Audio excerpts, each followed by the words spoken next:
kita berdoa bersama-sama. Bapa, kami mengucap syukur dan terima kasih pada pagi hari yang indah ini Tuhan. Kami mengucap syukur Engkau Allah yang sangat baik dan luar biasa. Biarlah firman-Mu pada pagi ini Tuhan menjadi kekuatan bagi kami. Firman-Mu pelita bagi kami Tuhan. Firman-Mu sungguh menjadi kami kekuatan yang daripada-Mu. Terima kasih Tuhan. Terima kasih Roh Kudus. Kami mengucap syukur berkati semua pelayan-pelayan-Mu dari WL Singer dan musik Tuhan. Pakai mereka, pelayanannya berkati mereka Tuhan.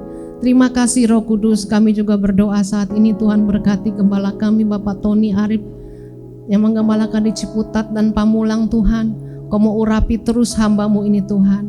Terima kasih Kau juga mau berkati gembala rayon kami Bapak James. Tuhan berkati pelayanannya, Tuhan berkati pekerjaannya, dan Tuhan berkati keluarganya. Terima kasih Bapak. Terima kasih Roh Kudus. Kau juga akan memberkati gembala sidang Bapak kami Niko Nyotora Harjo Tuhan dan keempat wakilnya. Berkati pelayanannya, biarlah visi dan misi-Mu terus berjalan untuk bangsa kami. Terima kasih Bapak. Kami juga berdoa terus Kau mau berkati jemaat-Mu Tuhan. Kau mau urapi anak-anak-Mu, jemaat Ciputat dan Pamulang Tuhan. Berkati keluarga mereka, biar terus Roh Kudus berikan mereka ketaatan dan kesetiaan yang daripada-Mu. Terima kasih Roh Kudus, biar terus anak-anak-Mu semakin hari semakin setia dan semakin sungguh-sungguh kepada-Mu Bapa. Terima kasih Tuhan, Kau juga akan memberkati pada pagi hari yang indah ini Tuhan, bangsa kami Tuhan yang kami cintai.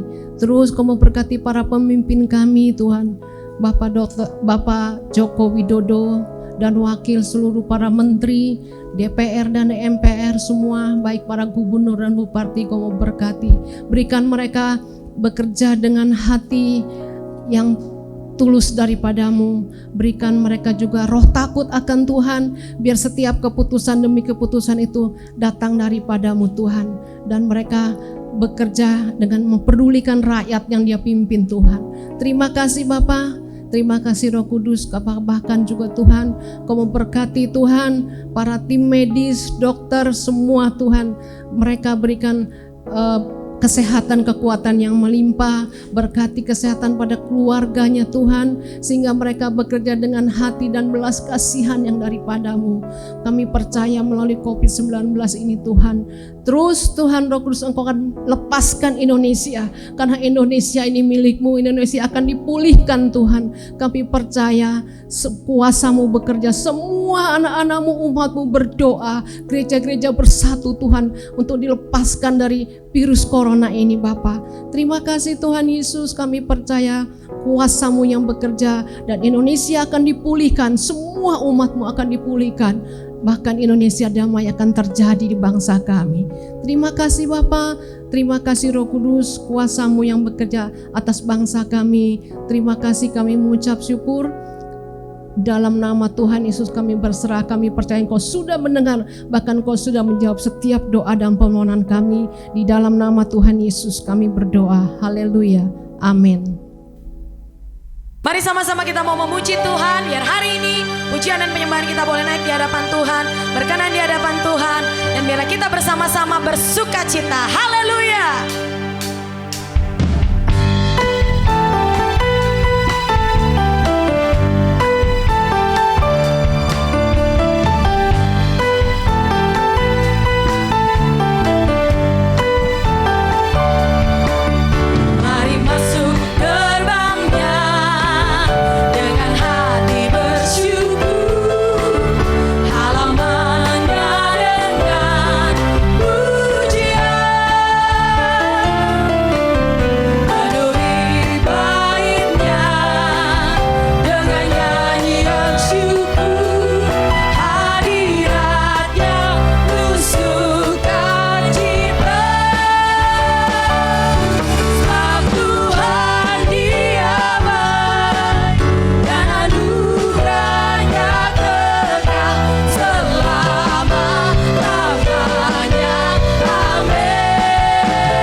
Bersama-sama kita akan dengarkan firman Tuhan. Biar hari ini firman Tuhan yang disampaikan boleh jadi rema bagi kita semua. Kita mau bawa hidup kita, hati kita sepenuhnya untuk Tuhan. Mari sama-sama sembah Tuhan Bapak Ibu Saudara. Terima kasih Tuhan Yesus.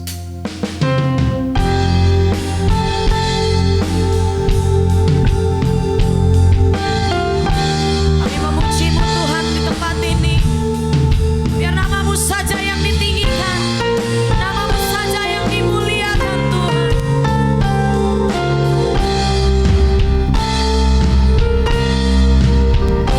Sebab Tuhan baik.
Shalom semuanya.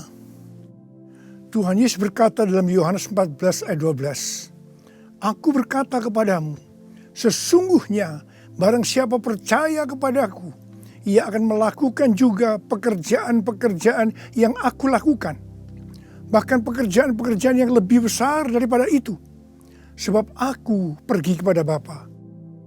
Di sini Tuhan Yesus berkata bahwa kalau kita percaya kepada Tuhan Yesus, maka setelah Tuhan Yesus naik ke sorga, kita akan melakukan pekerjaan-pekerjaan yang dilakukan oleh Tuhan Yesus.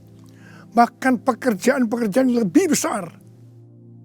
Pada waktu Tuhan Yesus berada di bumi ini, Tuhan Yesus melayani di Yerusalem, di Yudea, dan di Samaria. Tetapi setelah Tuhan Yesus naik ke sorga, kita yang percaya bahkan akan melayani sampai ke ujung-ujung bumi. Jumlah mujizat yang dilakukan oleh kita yang percaya jauh lebih banyak dibandingkan dengan yang dilakukan oleh Tuhan Yesus pada waktu itu. Hal ini berarti setelah Tuhan Yesus berada di sorga, Tuhan Yesus menyediakan pengurapan dan berkat double portion kepada kita yang percaya. Double portion bukan hanya berarti 2 kali lipat, tetapi juga berarti berlipat-lipat kali ganda. Amin. Ada berapa banyak di antara saudara yang mau menerima berkat atau pengurapan double portion? Boleh angkat tangan saudara. C.D. Jacobs bernubuat bahwa Pentakosta tahun 2020 tidak sama dengan Pentakosta sebelumnya. Dikatakan bahwa kita sedang memasuki Pentakosta dari Pentakosta, yaitu Pentakosta yang ketiga, di mana ini adalah pencurahan Roh Kudus yang terbesar dan yang terakhir sebelum Tuhan Yesus datang kembali.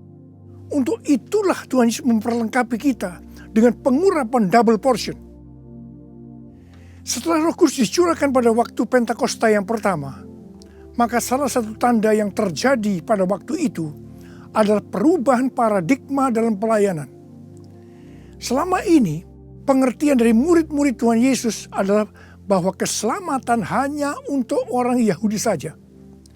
Tetapi dengan adanya peristiwa Cornelius yang bukan orang Yahudi bertobat, dipenuhi dengan Roh Kudus, berbahasa roh, dan menerima baptisan air, maka dengan perdebatan yang cukup panjang, akhirnya dengan kesaksian Petrus, para rasul dan seluruh orang percaya di Yudea dapat menerima bahwa keselamatan bukan hanya untuk orang Yahudi saja, tetapi untuk semua bangsa, termasuk bangsa Indonesia. Dan ini pasti akan menyebabkan perubahan paradigma dalam cara penginjilannya. Demikian pula hal ini terjadi dalam era Pentakosta ketiga ini.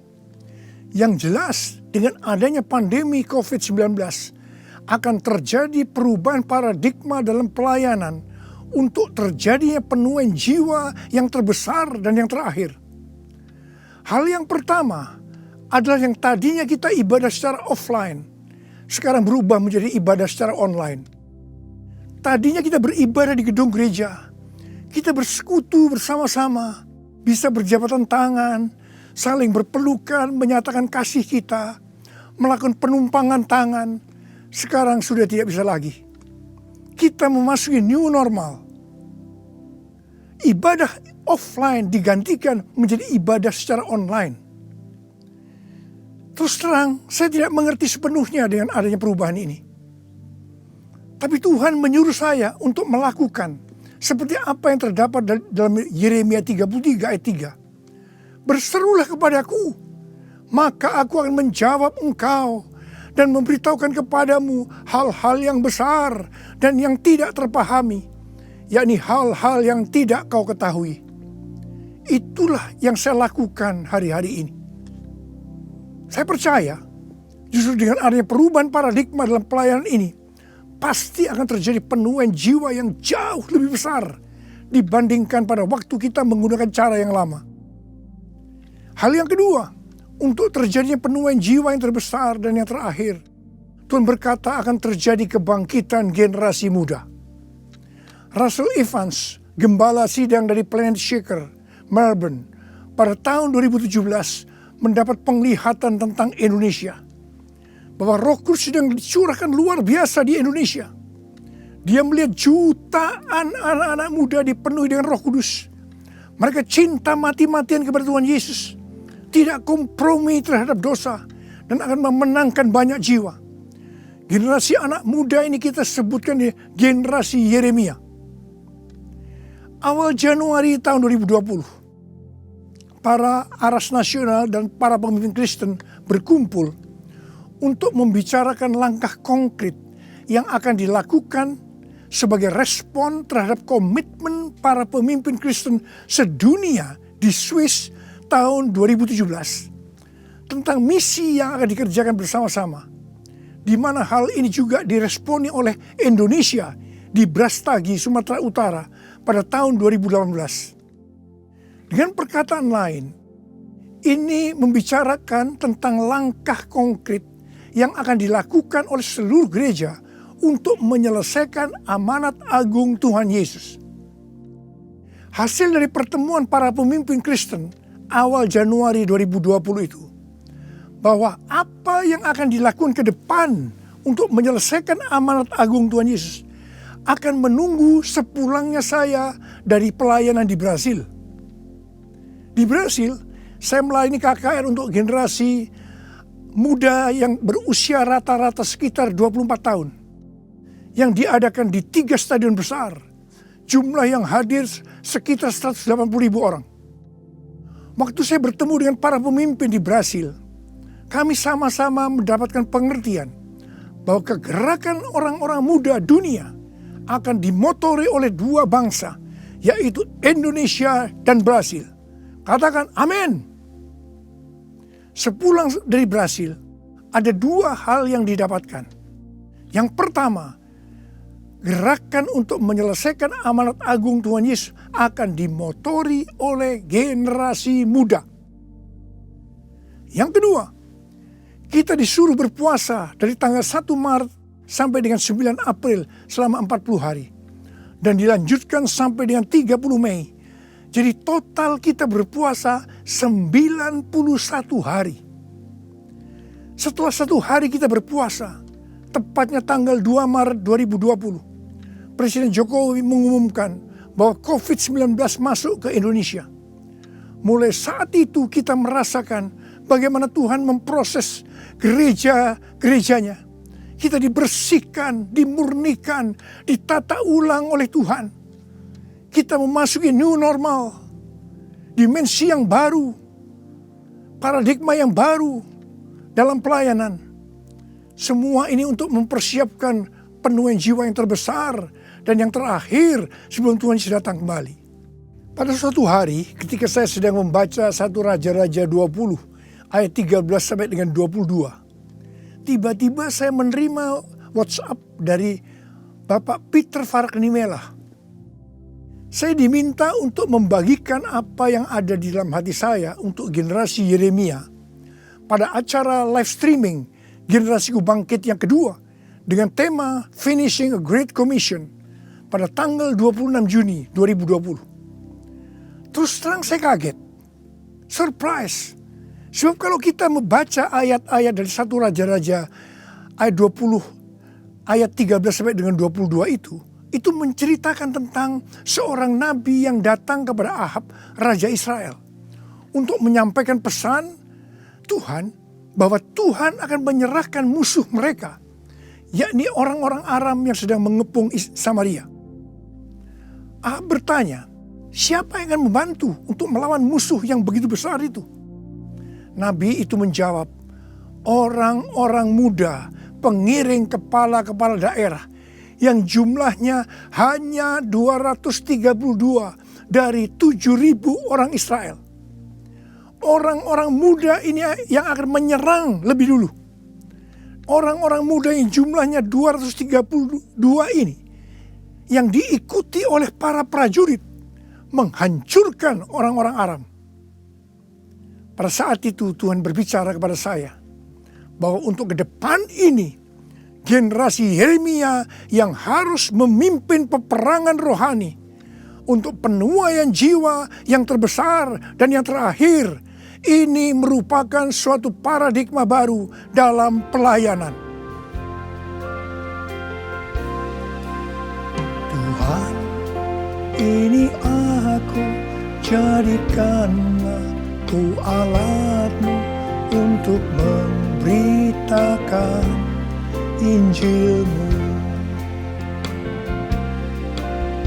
Tuhan, ini aku, jadikanlah ku hamba-Mu untuk melakukan firman-Mu. Penuhi hidupku dengan Roh-Mu, agar ku jadi saksi-Mu. Pakailah hidupku dan urapilah untuk kemuliaan nama-Mu, untuk kemuliaan nama-Mu, untuk kemuliaan nama-Mu.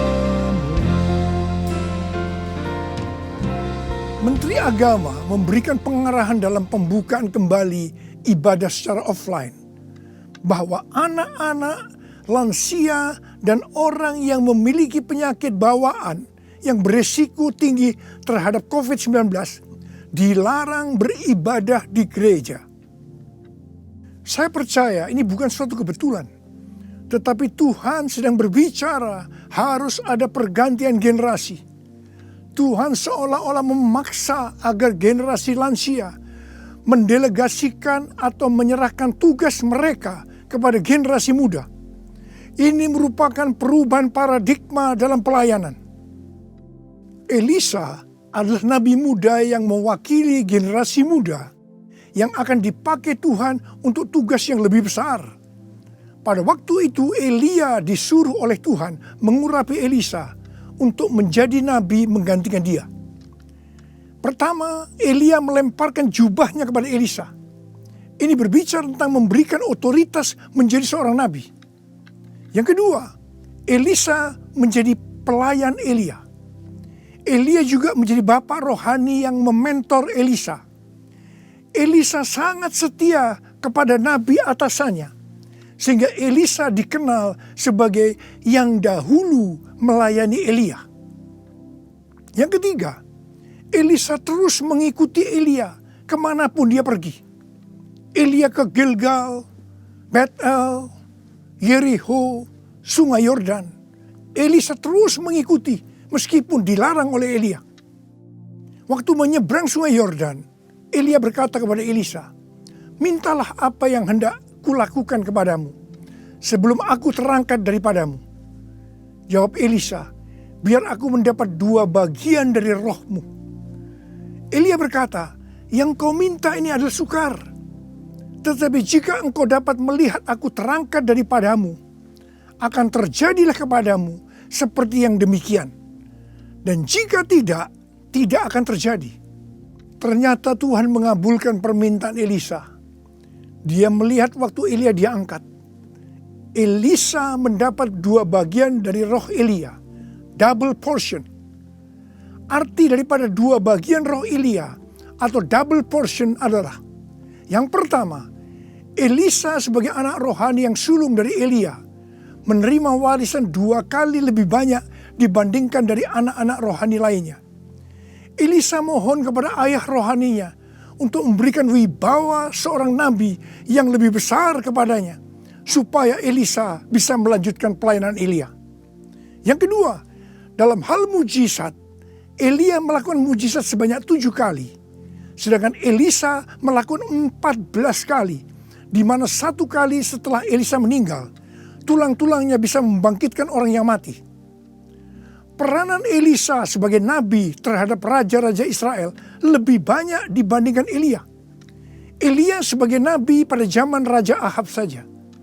Sedangkan Elisa sebagai nabi dalam zaman Raja Yoram, Yehu, Yoahas, Yoas. Jadi, untuk mendapatkan pengurapan atau berkat double portion, Elisa melakukan hal-hal sebagai berikut. Yang pertama, Elisa menerima jubah Elia, yang artinya mendapatkan otoritas untuk pelayanannya sebagai nabi. Yang kedua, Elisa setia kepada bapak rohaninya. Yang ketiga, Elisa pergi ke Gilgal. Gilgal adalah tempat di seberang sungai Yordan, di mana laki-laki yang belum disunat, mereka disunat di sini. Disunat berbicara tentang lepas dari keinginan daging dan hidup dipimpin oleh Roh Kudus. Keinginan daging adalah maut, tetapi keinginan roh adalah hidup dan damai sejahtera. Roma 8 ayat 6. Sebab jika kamu hidup menurut daging, kamu akan mati. Tetapi jika oleh roh kamu mematikan perbuatan-perbuatan tubuhmu, kamu akan hidup. Roma 8 ayat 13. Yang keempat, Elisa pergi ke Betel. Betel adalah tempat perjumpaan Yakub dengan Tuhan secara pribadi. Kita harus menjaga agar setiap waktu hidup kita senantiasa dipenuhi oleh hadirat-Nya, sehingga kita selalu mengalami perjumpaan dengan Tuhan secara pribadi. Yang kelima, Elisa pergi ke Yeriho. Yeriho adalah kota pertama di tanah perjanjian yang diberikan oleh Tuhan kepada bangsa Israel untuk direbut. Tembok Yeriho roboh setelah sangkakala ditiup dan orang Israel bersorak-sorai. Ini berbicara tentang kuasa dari pujian dan penyembahan. Tuhan menciptakan manusia agar manusia memuji dan menyembah Tuhan. Dalam masa pandemi COVID-19 ini, kita harus banyak memuji dan menyembah Tuhan. Meskipun ini tidak mudah, karena kita melihat keadaan-keadaan yang terjadi saat ini. Kita harus melakukan seperti apa yang Daud lakukan dalam Mazmur 103 ayat 1 dan 2. Di mana Daud berkata, "Pujilah Tuhan, hai jiwaku. Pujilah namanya yang kudus, hai segenap batinku. Pujilah Tuhan, hai jiwaku. Dan janganlah lupakan segala kebaikannya." Memang kita kadang-kadang harus memaksa jiwa kita untuk memuji Tuhan dengan selalu mengingat kebaikan Tuhan. Mungkin ada di antara saudara yang mengalami ketakutan, kebingungan, depresi, terdampak krisis ekonomi, sakit karena COVID-19. Mari kita selalu mengingat kebaikan Tuhan. Saya mau katakan sesuatu kepada saudara. Apapun yang terjadi dalam hidup saudara, apapun yang masalah saudara hadapi, saudara harus tahu satu hal, bahwa Tuhan Yesus itu baik. Dia sangat-sangat mengasihi saudara. Mengucap syukurlah dalam segala hal, enak maupun tidak enak. Sebab inilah yang dikehendaki Allah dalam Kristus Yesus bagi kita.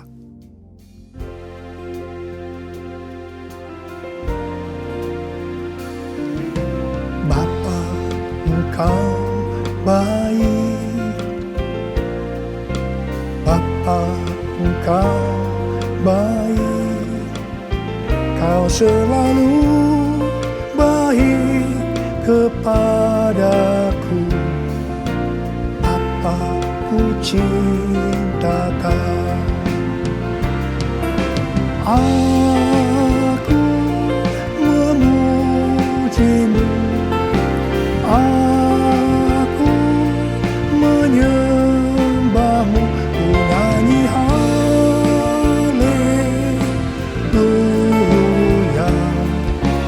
Bapa ku cinta Kau. Bapa ku cinta Kau. Bapa ku cinta Kau.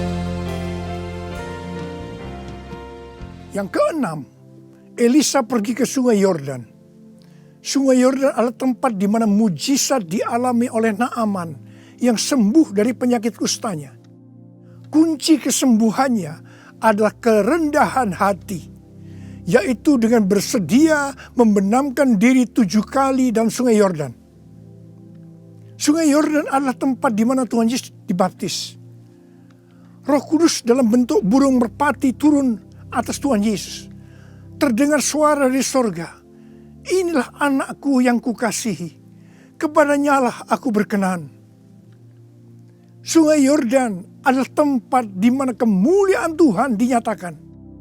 Sungai Yordan menjadi kering ketika kaki para imam yang mengangkat tabut Allah masuk ke dalam air. Kemuliaan Tuhan ini terjadi karena mereka percaya dan melakukan kehendak Tuhan meskipun tidak masuk akal. Sekali lagi, saya mau bertanya kepada saudara, ada berapa banyak yang mau menerima pengurapan dan berkat double portion? Angkat tangan saudara. Ada 8 hal yang harus kita lakukan kalau mau mendapatkan pengurapan atau berkat double portion. Yang pertama, menerima tugas yang diberikan oleh Tuhan dengan sukacita. Yang kedua, setia kepada atasan kita, pembimbing rohani kita, bapak rohani kita. Yang ketiga, melepaskan keinginan daging dan hidup dipimpin oleh Roh Kudus.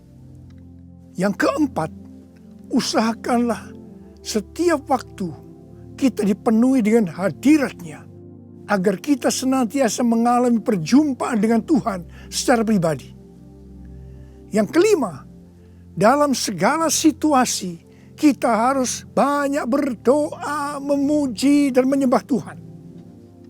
Yang keenam, hidup dengan kerendahan hati. Yang ketujuh, hidup menjadi orang yang dikasihi dan berkenan kepada Tuhan. Yang kedelapan, percaya akan segala perintah Tuhan meskipun tidak masuk akal. Saya mau berdoa agar saudara mendapatkan pengurapan dan berkat double portion. Mari angkat tangan saudara dan nyanyikan nyanyian ini bersama saya.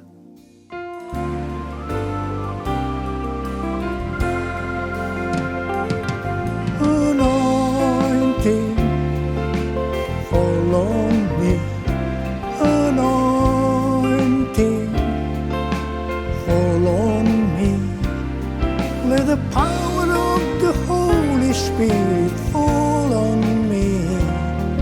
Anointing fall on me. Anointing fall on me.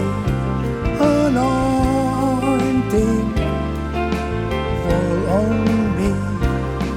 Let the power of the Holy Spirit fall on me. Anointing fall on me. Anointing fall on me.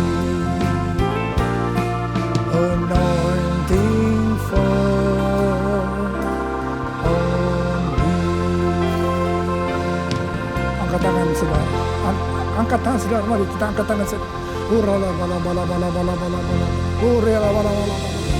Uria berbahasa roh. Berbahasa roh. Urala bala bala bala bala bala. Uria la bala bala bala bala bala bala bala. Ura bala bala. Tuhan curahkan pengurapan-Mu. Pengurapan double portion. Pengurapan double portion.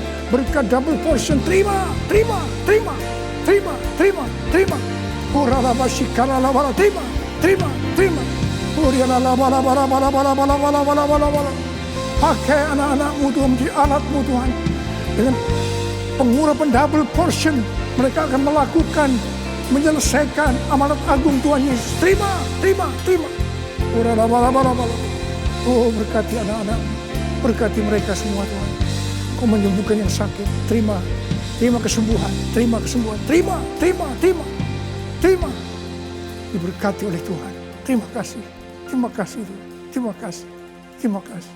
Dalam nama Yesus. Amin. Mari saudara-saudara, kita akan masuk ke dalam perjamuan kudus. Kita akan mengingat ayat ini. Sebab setiap kali kamu makan roti ini dan minum cawan ini, kamu memberitakan kematian Tuhan sampai Ia datang. Perjamuan kudus adalah perjamuan Tuhan Yesus sendiri. Setiap kali kita masuk dalam perjamuan kudus, Tuhan Yesus selalu berkata, biarlah ini menjadi peringatan akan aku. Karena itu mari arahkan hati saudara kepada kebaikan Tuhan. Kita akan mengingat kebaikan Tuhan. Mari kita tundukkan kepala. Tuhan, siapakah kami sebelum kami mengenal Engkau? Kami semua orang berdosa, upah dosa adalah maut, mati. Tapi Engkau yang tidak berdosa telah dijadikan dosa oleh karena kami semua.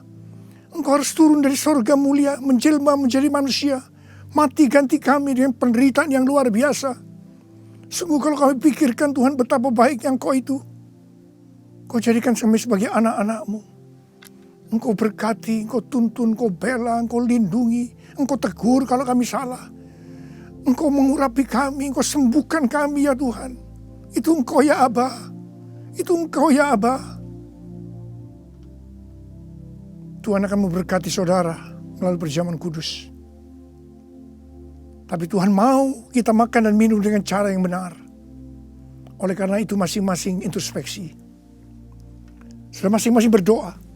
Lihat keadaan dirimu masing-masing. Jangan menyimpan dosa. Kalau ada dosa yang selama ini belum diselesaikan dengan Tuhan, dan Tuhan ingatkan saat ini, langsung minta ampun. Minta ampun. Minta ampun. Ampuni saya Tuhan. Ampuni Tuhan. Ampuni ya Tuhan. Tuhan ampuni anak-anak-Mu. Ampuni mereka ya Tuhan. Ampuni. Layakkan kami untuk masuk dalam perjamuan kudus. Terima kasih Bapa. Kami akan masuk dalam perjamuan kudus dengan hati yang penuh ucapan syukur. Dalam nama Yesus yang berdoa. Amin. Sekarang mari angkat roti di tangan kanan saudara tinggi-tinggi. Sebab apa yang telah kuteruskan kepadamu telah aku terima dari Tuhan. Yaitu bahwa Tuhan Yesus pada malam waktu ia diserahkan mengambil roti. Dan sesudah itu ia mengucap syukur atasnya. Dia memecah-mecahkannya dan berkata, inilah tubuhku yang diserahkan bagi kamu. Perbuatlah ini menjadi peringatan akan aku. Sudah dikasih Tuhan. Bukankah roti yang kita pecah-pecahkan ini adalah persekutuan kita dengan tubuh Kristus? Mari kita makan dalam nama Yesus.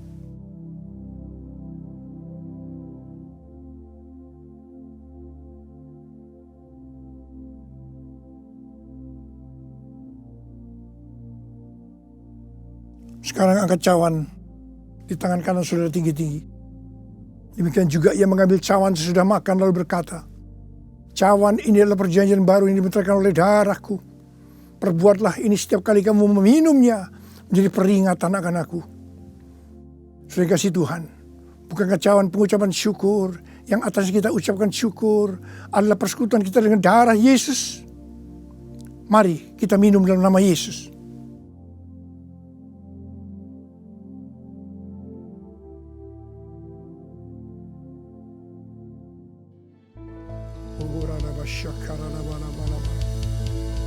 Angkat tangan saudara. Mari ucapkan syukur dengan suara. Jangan diam. Terima kasih ya Tuhan. Kami bersyukur ya Tuhan. Kami bersyukur ya Tuhan. Terima kasih ya Tuhan. Terima kasih. Terima kasih ya Tuhan. Terima kasih buat kebaikan Tuhan. Terima kasih buat kebaikan Tuhan. Terima kasih ya Tuhan. Terima kasih. Terima kasih. Terima kasih. Terima kasih ya Tuhan. Terima kasih.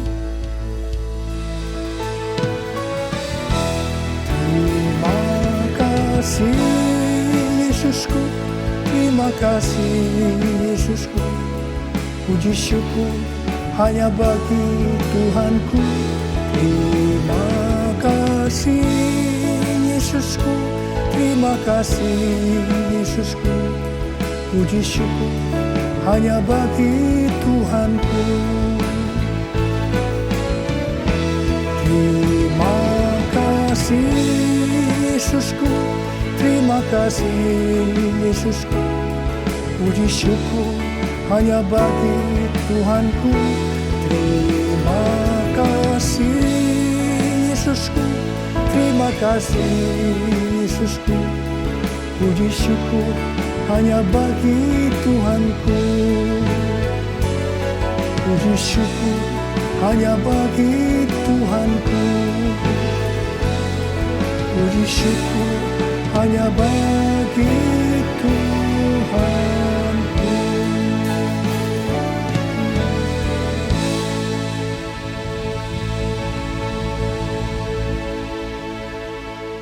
Pulanglah dengan berkat Tuhan. Kasih karunia berlimpah-limpah daripada Allah Bapa dalam Anak yang tunggal, Yesus Kristus. Persekutuan yang manis dengan Roh Kudus menyertai saudara sekalian mulai hari ini sampai Tuhan Yesus datang menjemput kita di awan-awan, dan bahkan sampai selama-lamanya. Yang percaya bersama-sama katakan, amin.